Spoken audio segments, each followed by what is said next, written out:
ಲಿಂಗ ಪೂಜೆ ಬೆಳಗ್ಗೆ ಎದ್ದು ನೀವು ಲಿಂಗ ಪೂಜೆ ಮಾಡಿದ್ರಿ ಅಂದರೆ ಅವತ್ತಿನೆಲ್ಲ ಅನಿಷ್ಟಗಳು ಅದು ನಿಮ್ಮವು. ಹಿಂದೆ ಕಾಡುವಂಥ ಜನ್ಮ ಎಲ್ಲ ಇರ್ತಾವಲ್ಲ ಅವೆಲ್ಲ ಜೀರೋ ಆಗ್ಬಿಡ್ತಾವೆ.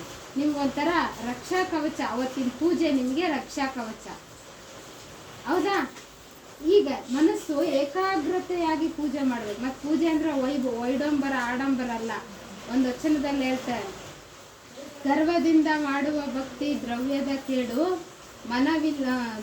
ದೃಢವಿಲ್ಲದ ಭಕ್ತಿ ಅಡಿ ಒಡೆದ ಕುಂಭದಲ್ಲಿ ಸುಜಲವ ತುಂಬಿದಂತೆ ಅಂತೆ.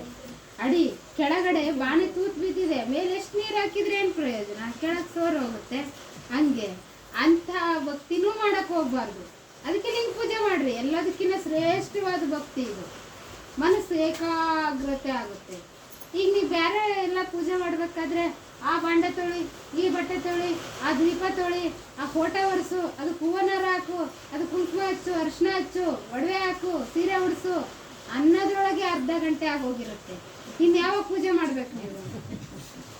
ಟೈಮ್ ಆಯ್ತು, ಹೋಗ್ರಿ ಅಂತ ಹೇಳ್ಬೇಕಾಗುತ್ತೆ. ಆದರೆ ಲಿಂಗ ಪೂಜೆ ಹಿಂಗೆ ಕುತ್ಕೊಂಡು ಕೂಡಲೇ ನಾವು ಲಿಂಗ ನೋಡಿದ ಕೂಡಲೇ ಈ ಕಣ್ಣು ಅದು ನೋಡಿ ಆಕರ್ಷಣೆ ಆಗ್ಬಿಡ್ತತೆ. ಅವು ನೋಡ್ತಾ ನೋಡ್ತಾ ನೋಡ್ತಾ ಭಕ್ತಿ ಹುಟ್ಟುತ್ತೆ. ಹಾಡಬೇಕು ಅನಿಸುತ್ತೆ, ಹಾಡ್ತೀರಿ. ನೋಡಬೇಕು ಅನಿಸುತ್ತೆ, ನೋಡ್ತೀರಿ. ಅದಕ್ಕೆ ಬಸವಣ್ಣರು ಅಷ್ಟವಿಧಾರ್ಚನೆ ಷೋಡೋಪಚಾರವ ಮಾಡುವುದು